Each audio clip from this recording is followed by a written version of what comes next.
अस्सलाम वालेकुम, मैं मुनीज़ जहांगीर और आप देख रहे हैं प्रोग्राम स्पॉटलाइट।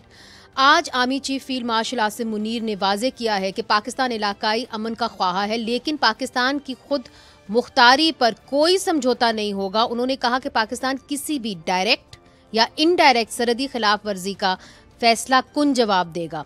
नाज़रीन, पिछले हफ्ते पाकिस्तान और अफगानिस्तान के दरमियान सरहदों पर कशीदगी रही थी और पाकिस्तान ने काबुल और कंदाहार में टीटीपी के अलावा अफगान तालिबान के ठिकानों पर फ़ज़ाई हमले भी किए थे।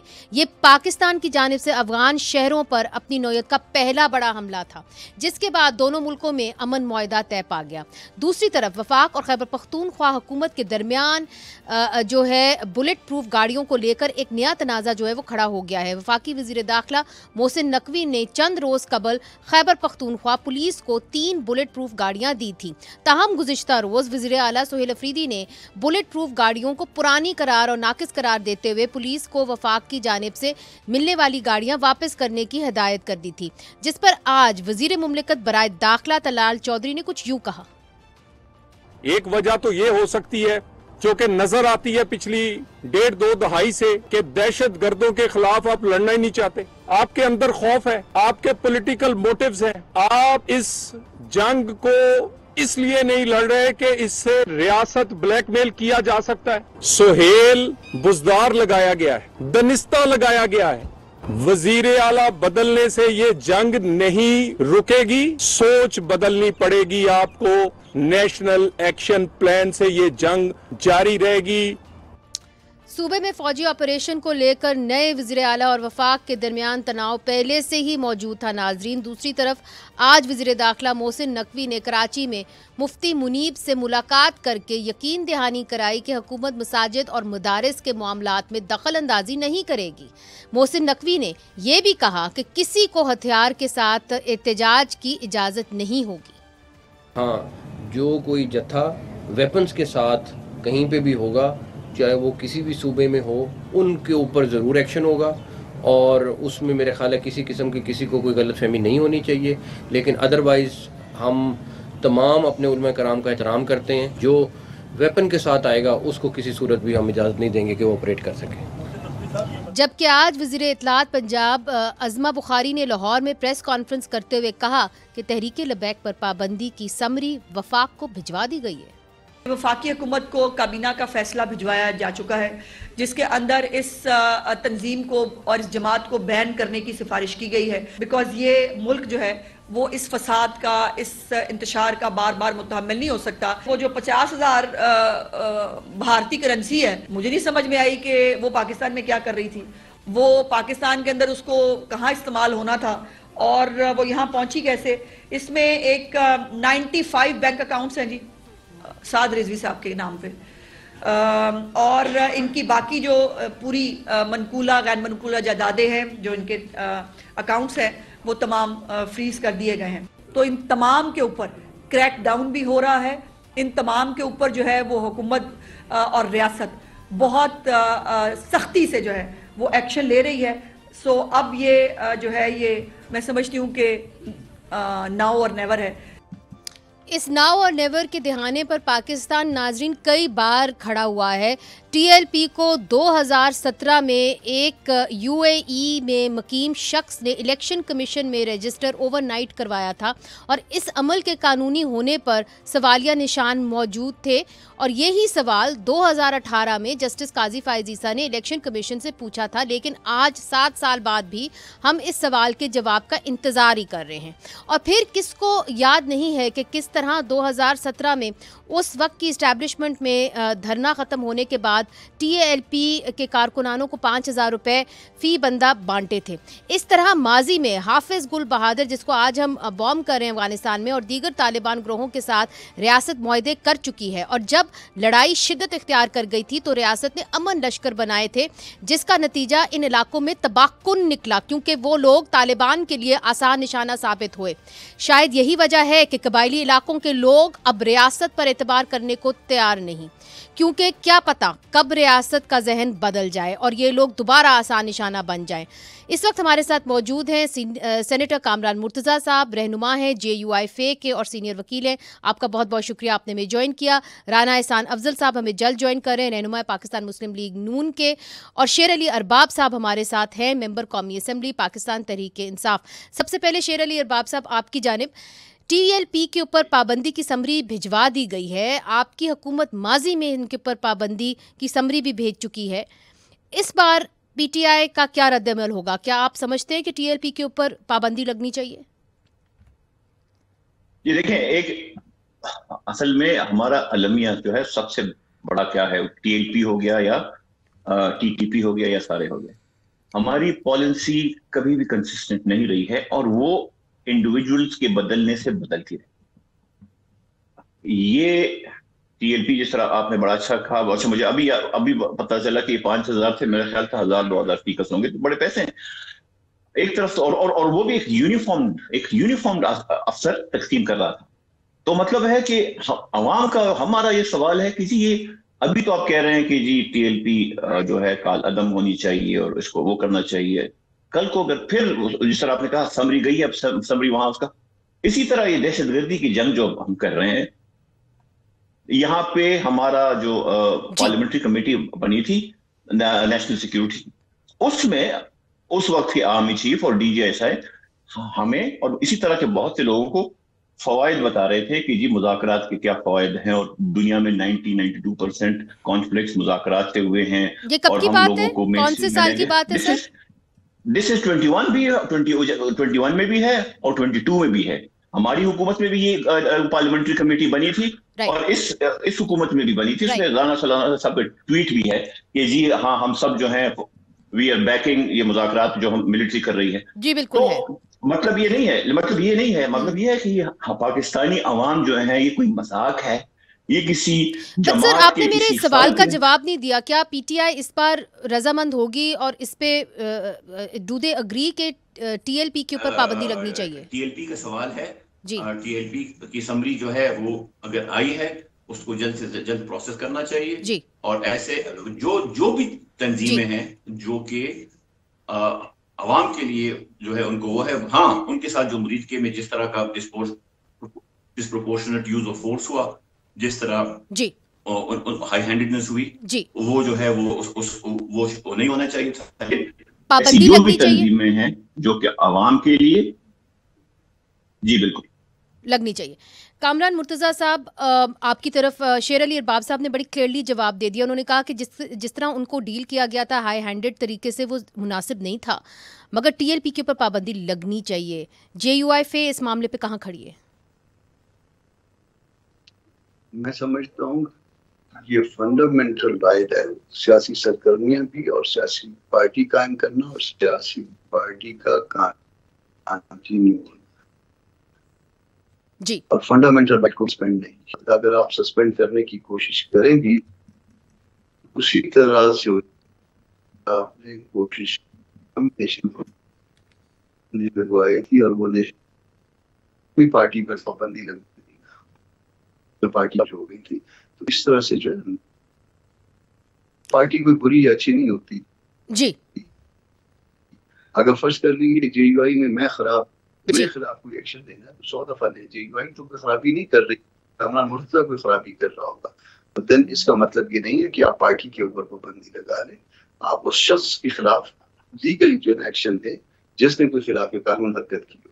वैसे भी यहाँ रवाज है कि कभी जब आप सियासत की तरफ होते हैं तो फिर आप जो ना वो आपको अप्रिशिएट किया जाता है, और जब आप किसी और एंड पे होते हैं तो फिर आपके ऊपर जो है इस तरह पाबंदियों की और मारदाड़ की बातें शुरू हो जाती है। बात अब जी हमारे बात जी, आपकी लाइन कुछ साफ नहीं है। मैं प्रोड्यूसर्स को कहूँगी कि थोड़ी सी लाइन जो है क्लियर करें। मुझे मालूम है कि क्वेटा के अंदर इंटरनेट सही तरीके से नहीं चलता, जहाँ कामरान साहब बैठे हुए, ये बहुत बड़ा मसला भी है। जहाँ हम बात कर रहे हैं तरक्की की, वहाँ पे इंटरनेट ही स्टेबल नहीं है। मगर राना एहसान साहब, आपकी जानिब जो जवाब शेर अली अरबाब साहब ने, कामरान साहब ने दिया, वो मैं आपके सामने रखती हूँ। देखिए, आपने पंजाब हुकूमत ने एक समरी तो मूव कर दी है पाबंदी लगाने पे, मगर इधर कामरान मुर्तज़ा साहब कहते हैं कि आप पाबंदी कुछ शख्स के ऊपर लगा दीजिए, जो शरपसंद अनासिर हैं उनके ऊपर लगा दीजिए, जो पूरी पार्टी है उसका तो फंडामेंटल राइट है सियासत करना, वो आप उनसे कैसे छीन सकते हैं?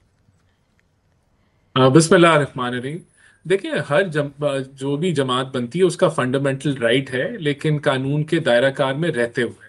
और बिल्कुल पंजाब हुकूमत ने अपनी रिकमेंडेशन दी है बैन करने की टीएलपी को। इसको वफाक इंटीरियर इसको बखूबी डिटेल में देखेगी, स्टडी करेगी, लेकिन और फिर इस पे फैसला करेगी। अभी तक कोई ऐसा फैसला नहीं आया, हमें इंतजार करना चाहिए। लेकिन बिल्कुल इसमें कोई शक नहीं होना चाहिए कि कोई भी सियासी जमात हो उसको इस चीज़ की इजाज़त नहीं दी जा सकती कि वो डायरेक्ट फायरिंग पुलिस पे करे, पुलिस वालों को कत्ल करे, लोगों की गाड़ियां छीने, लोगों के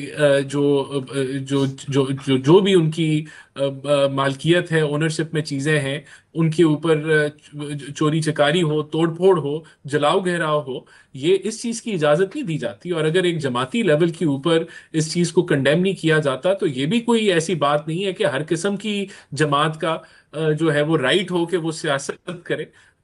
with in the law they have to work within the law. तो इसको देखा जाएगा और इसके ऊपर फिर इंटीरियर मिनिस्ट्री जो है कोई ना कोई फैसला जल्द कर देगी कि क्या करना। और फिर भी उसके अंदर भी देयर इज अ प्रोसीजर। देखें, ये कोई ऐसा किसी भी जमात को बैन करना एक हुकूमत का फैसला नहीं है। हुकूमत जरूर वो उसके ऊपर फैसला करेगी, लेकिन उसके तो आपने माजी में बैन किया है ना? नहीं, लेकिन देखिए मोहम्मद को तो किया है आपने बैन, जो तालिबान के खिलाफ लड़ रहे थे।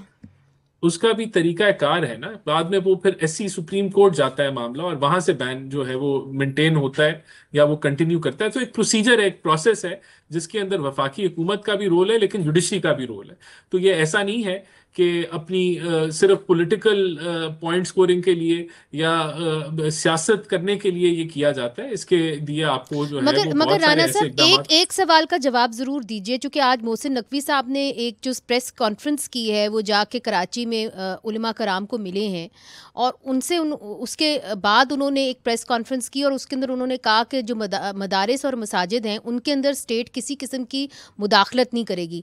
और उसी दिन अज़मा बुखारी साहिबा जो पंजाब गवर्नमेंट की स्पोक्स पर्सन है, उन्होंने कहा है कि जी मदारिस जो थे वो गवर्नमेंट लैंड के ऊपर बने हुए थे, तो वो जो है वो हमारी प्रॉपर्टी, हम उसको रेगुलेट करेंगे। तो फिर who should be believe, Azma Bukhari साहिबा या इंटीरियर मिनिस्टर मोहसिन नकवी साहब? नहीं, देखिए, दोनों ने डिफरेंट कॉन्टेक्स्ट में बात की है। देखिए, बात ये कि मदारिस को रेगुलेट करने का तो फ्रेमवर्क ऑलरेडी मौजूद है। अच्छा। कि यानी कि ये तो ऐसा तो नहीं है कि मदारिस जो है वो बिल्कुल एक आज़ादाना तरीके से, आखिर पाकिस्तान का आइन उन पे भी लागू होता है और उनको रेगुलेट करने का तो पूरा एक मैकेनिज्म बना हुआ है। तो उन्होंने जो बात की मोहसिन नकवी ने, वो एक बिल्कुल इस कॉन्टेक्स्ट में थी कि टीएलपी के हवाले से हम कोई मदारिस को बंद करने या वहां कुछ वो उन चीजों को नहीं, हम इस चीज पे फोकस करेंगे कि जिन लोगों ने कानून को हाथ लिया है, जिन लोगों ने जो है एक जलाओ घिराव का माहौल बनाया है, वेपन इस्तेमाल किए, फोकस उस तरफ होगा।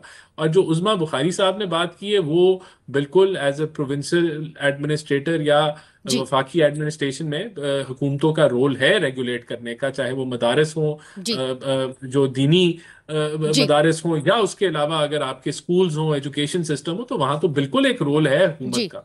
तो ये कॉन्फ्लिक्टिंग स्टेटमेंट्स नहीं है अगर आप इनको आउट ऑफ कॉन्टेक्स्ट ना लें। मगर फिर भी सवाल ये उठता है कि क्या पाकिस्तान के लिए वाकई में नाउ और नेवर मोमेंट आ गया? क्योंकि ये मोमेंट्स हम शहरियों के लिए तो बहुत दफ़ा आए हैं, नाउ और नेवर मोमेंट्स, मुआहदे किए जाते हैं, फिर जंग बंदी होती है और फिर जंग फिर से शुरू हो जाती है।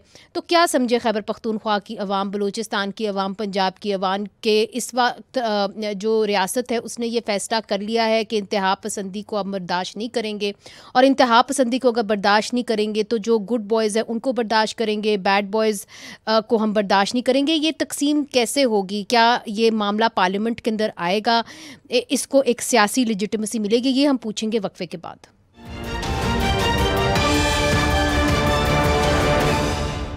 वेलकम बैक नाजरीन। पंजाब हुकूमत ने टीएलपी के ऊपर पाबंदी लगाने की जो समरी है वो वफाक को भिजवा दी है। शेर अली अरबाब साहब, आपने वक्फे से पहले कहा कि जी इस जमात के ऊपर पाबंदी लगनी चाहिए। कामरान मुर्तज़ा साहब ने कहा कि देखिए कुछ फ़र्दों के ऊपर पाबंदी लगनी चाहिए, जो शरपसंद अनासिर हैं, पूरी जमात के ऊपर नहीं लगनी चाहिए।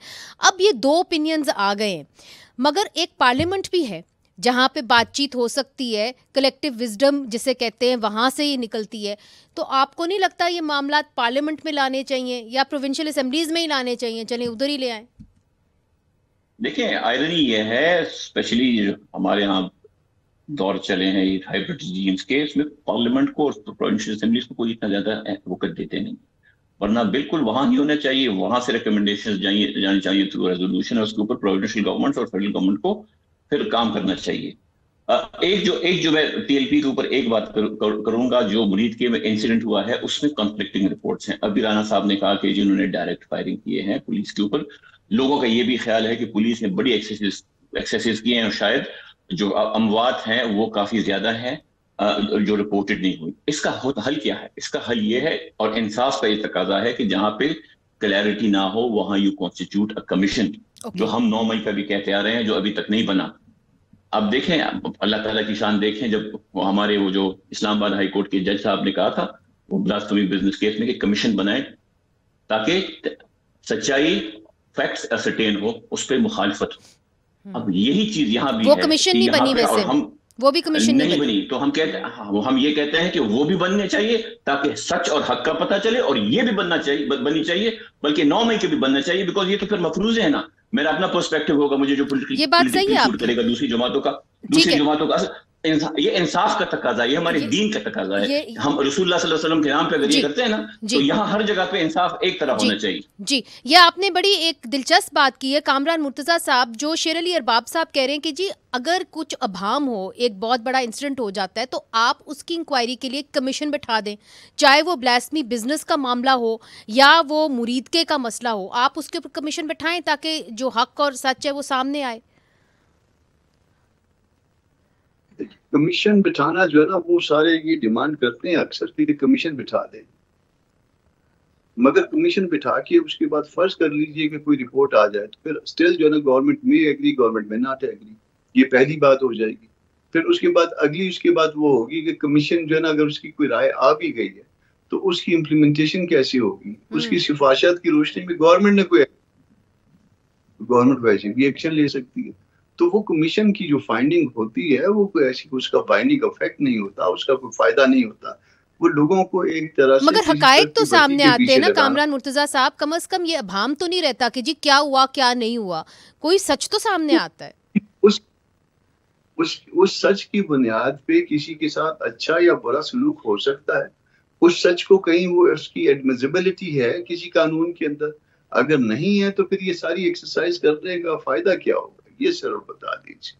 आपने वो करना है, एविडेंस लाइए, उसके बाद रेफरेंस लाइए, अगर आपके पास एविडेंस है, अगर नहीं है तो फिर कमीशन की रिपोर्ट की बुनियाद के ऊपर, ये एविडेंस नहीं है, कमीशन की रिपोर्ट की बुनियाद पे ऊपर किसी के ऊपर पाबंदी नहीं लगाई जा सकती। आपको बड़ा क्लियर किस्म का जो है ना वो एविडेंस लाना पड़ेगा, जो किसी का फंडामेंटल राइट नहीं। मगर कामरान साहब माफ करिएगा, पीटीएम जो भी प्रोग्रेसिव जमातें हैं पाकिस्तान में, तो उन्हीं के ऊपर पाबंदी लगी है, जो राइट विंग जमातें उन पे कब पाकिस्तान में पाबंदी लगी? जिस पे भी लगी है गलत लगी। मैं तो बतौर असूल बात कर रहा हूँ, मैं तो ये नहीं कह रहा कि किस पे लगनी चाहिए किस पे नहीं, मैं तो ये कहता हूँ कि जहाँ पे भी फंडामेंटल राइट इन्वॉल्व हो जाएंगे आप उसको पाबंद नहीं कर सकते। किसी ने गलत किया उसके खिलाफ कानून के मुताबिक एक्शन हो सकता है, कोई किसी पार्टी में कोई अच्छा आदमी भी हो सकता है, किसी पार्टी में कोई बुरा आदमी भी हो सकता है। चले ठीक है, तो आपका ये मौकफ है कि आप अदालत में मामलात लेके आए, मगर अगर जो रेफरेंस है सुप्रीम कोर्ट ठीक है उस रेफरेंस जाके एस्टैब्लिश करें। अच्छा, राना एहसान साहब, कामरान साहब तो कह रहे हैं मामलात अदालत के अंदर लेके आए, मगर एक अदालती फैसला भी इस्लामाबाद हाई कोर्ट ने किया था, वो फिर धरा का धरा ले गया, और वो यही ब्लास्फेमी बिजनेस के हवाले से था कि जी आप इसके ऊपर एक कमीशन बना दीजिए। वो भी कमीशन नहीं बना, और उसके अंदर मुबैना तौर के ऊपर टीएलपी के कुछ ऐसे एहलकार थे जो इन्वॉल्व थे, वो भी कमीशन नहीं बना। और फिर हमने ये देखा कि जो अभी शेर अली अरबाब साहब कह रहे हैं कि अगर अभाम है, हमें नहीं पता कि मुरीदके में क्या हुआ है, तो आप कमीशन बना दें। मॉडल टाउन के ऊपर भी तो आपने कमीशन बनाया था ना, why not this time around? देखें, आपको कोई कंफ्यूजन का शिकार नहीं होना चाहिए। देखें, आर्टिकल 17 जो आईन पाकिस्तान है उसके तहत पॉइंट वाइज एक मैकेनिज्म मौजूद है, अगर आपने किसी पार्टी को बैन करना है, और ये फंडामेंटल राइट नहीं है कि हर किसी का कि वो पार्टी चलाए। ये बिल्कुल राइट है कि आप सियासत करें, लेकिन कानून और दायरा कार के अंदर रहते हुए, और जब आप उस दायरा कार से बाहर निकल जाते हैं तो फिर आप ऑब्वियसली आपके ऊपर कानून का इदराक होगा। आपने कहा कि इसको पार्लियामेंट में क्यों ना डिस्कस कर लें।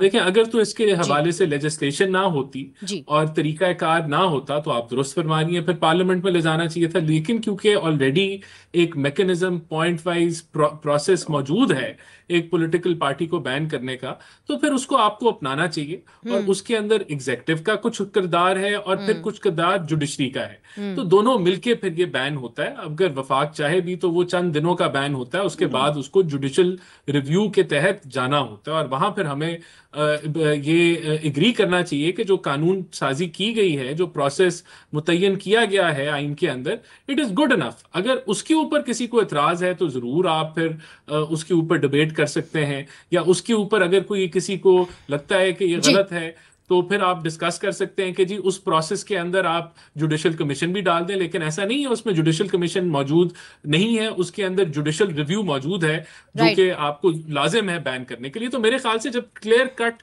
प्रोसेस और लेजिस्लेशन हुई हो तो then you don't need to go to the parliament. ठीक है Sher Ali, you just need to implement the law. Right, आप लॉ को इम्प्लीमेंट करें और उसको आपको जो है एक न्यूट्रल तरीके से मेरिट बेस आपको चीजों जी शेर अली मैं एडवाइस करूंगा, राणा साहब को मैं एडवाइस करूंगा कि आइन का प्रीएम्बल और आखिरी पैराग्राफ जरा पढ़ लें। ये बात इस तरह है, parliament has wisdom, it has the will of the collective people of a nation. यहाँ पे चीजें लाना और डिस्कस करना ये जरूरी, कानून बेशक मौजूद हो, कानून तो जो है 50-20 कानून मौजूद है, क्या पार्लियामेंट में चीजें डिस्कस नहीं होनी चाहिए, ताकि कलेक्टिवली एक ऐसा फैसला हो जिसमें आवाम की राय शामिल हो। मतलब अभी तो यहाँ पे जरा इशू ये है कि ऑब्वियसली 8 और 9 फरवरी को जो एजेंसीज ने किया हमारे साथ तो अलग बात है, लेकिन यहाँ पे जो है ये इसमें कोई वो नहीं है। वैसे तो यहाँ पे नेशनल सिक्योरिटी काउंसिल भी है ना, नेशनल सिक्योरिटी काउंसिल, लेकिन there is also parliamentary committee on national security. फिर तो ये हम कह सकते हैं कि जी नेशनल सिक्योरिटी काउंसिल है, why do we need a parliamentary committee on national security? Because parliament के अंदर जितनी भी चीज है वो फ्लो यहाँ से ही होती है। वजीर आजम कहाँ से आता है? पार्लियामेंट से आता है। कैबिनेट मेजोरिटी कहाँ से आती है? पार्लियामेंट से आती है। पार्लियामेंट ओवरसाइट रखती है ना कि कानून इंप्लीमेंट हो रहा है, तो लेटर इन स्पिरिट या नहीं होगी तो वो आप रखें, लेकिन कानून को इंप्लीमेंट तो होने दें।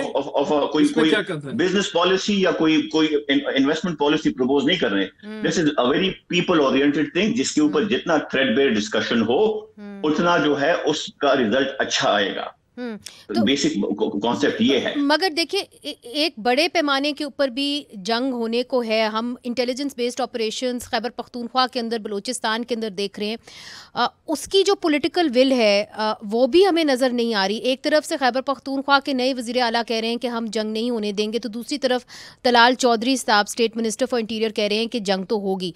अब क्या होगा ये बहुत ज़रूरी है, और इसके ऊपर क्या हमें पार्लियामेंट या प्रोविंशियल असेंबली की ज़रूरत होगी, क्या एक पॉलिटिकल विल की ज़रूरत होगी, और अगर नहीं होगी तो फिर ये जो जंग होगी ये कहाँ तक एक्सेप्टेबल होगी वहाँ के लोगों को? इस पे बात करेंगे वक्फे के बाद।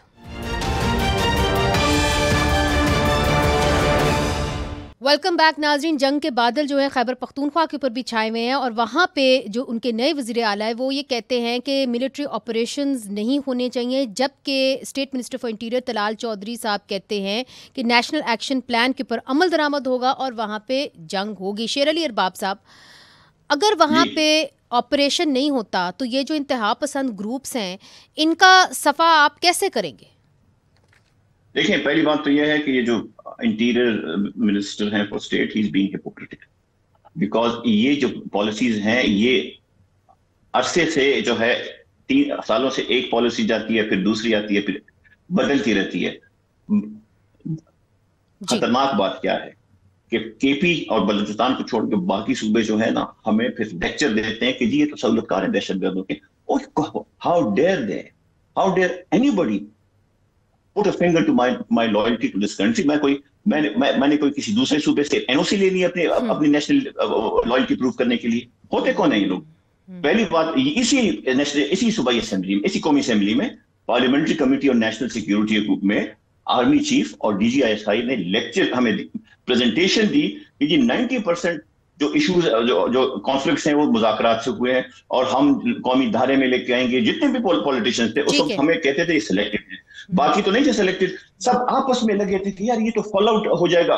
And what is fall out? Fall out is जब केपी में अटक के उस तरफ चीज जाती है, that is called fall out. तो हम ये नहीं कहते कि हम कोई दहशतगर्द के चाचे मामे हैं, ये इनको खुदा ना करे ये टीएमसी वाला चीज स्पाइरल हो गया तो इनको लग पता जाएगा कि होता क्या है।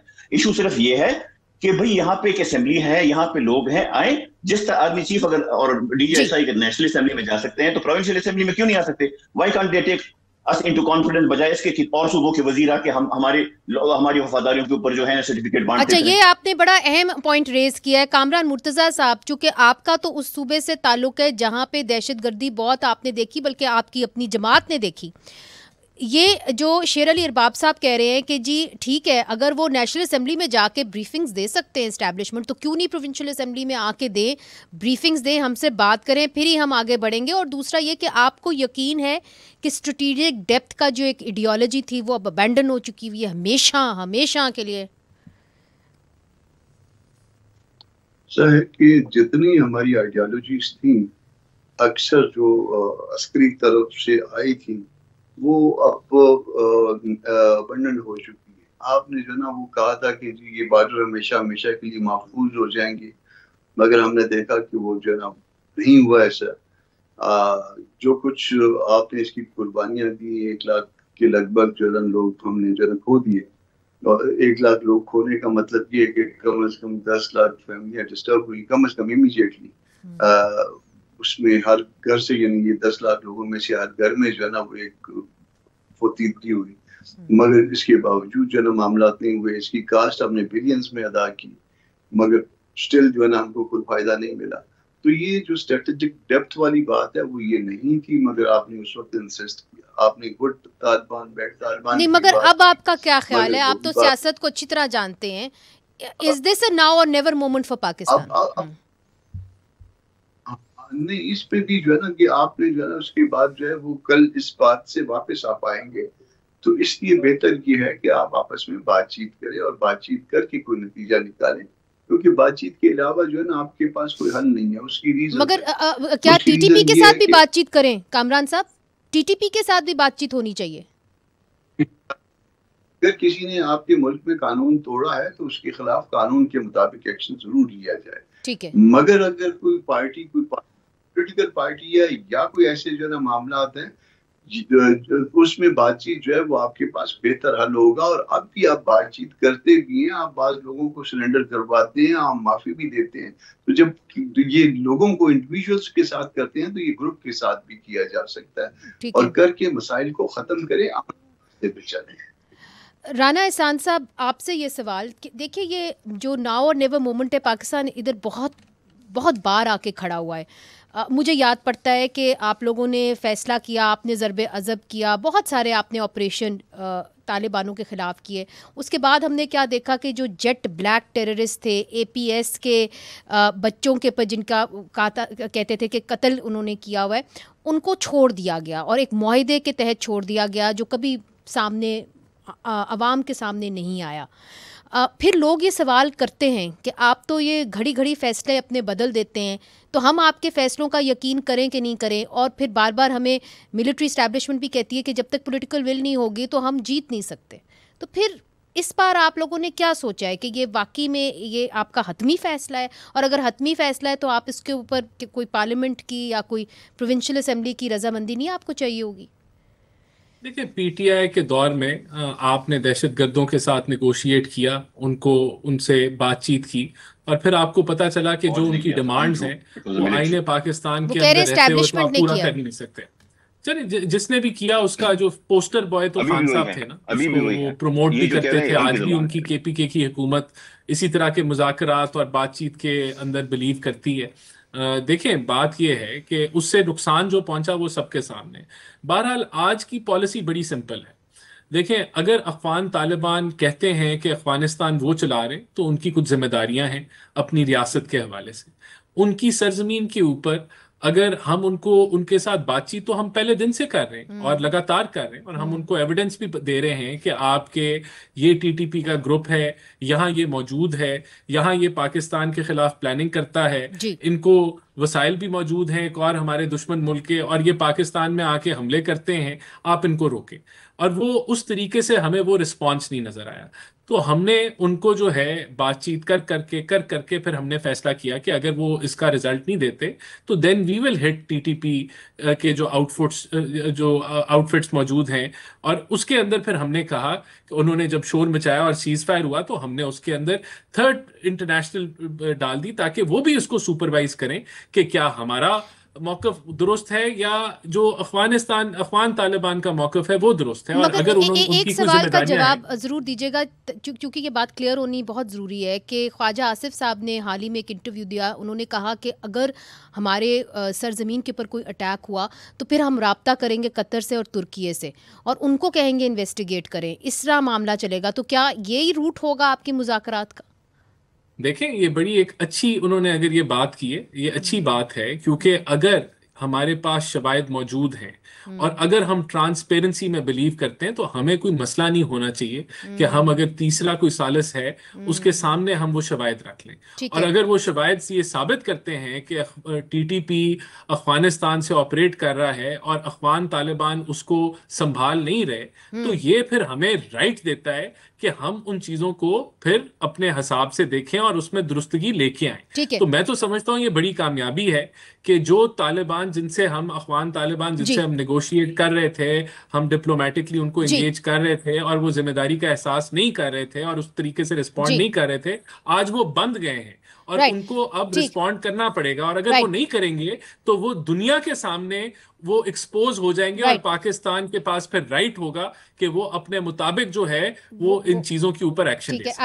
आई guess I have to leave it there. बहुत बहुत शुक्रिया राना एहसान अफजल साहब, आपने हमें ज्वाइन किया, शेली अरबाब साहब, सेनेटर कामरान मुर्तज़ा साहब। नाजरीन, पाकिस्तान की फॉरेन पॉलिसी जो है वो ज़्यादातर एग्जीक्यूटिव फैसलों से बनी है, शायद इसलिए हम इस नेज पे पहुंच गए हैं कि जो भी हमने फैसले कल किए थे वो आज जो है गलत साबित हो रहे हैं। तो अगर हमने आगे सही फैसले करने हैं तो हमें collective wisdom, parliament, provincial assembly, एक सियासी उसकी जो एक होता है अम्ब्रेला, उसकी ज़रूरत होगी। मुनीज़ जहांगीर को इजाज़त दीजिए, खुदा हाफिज़।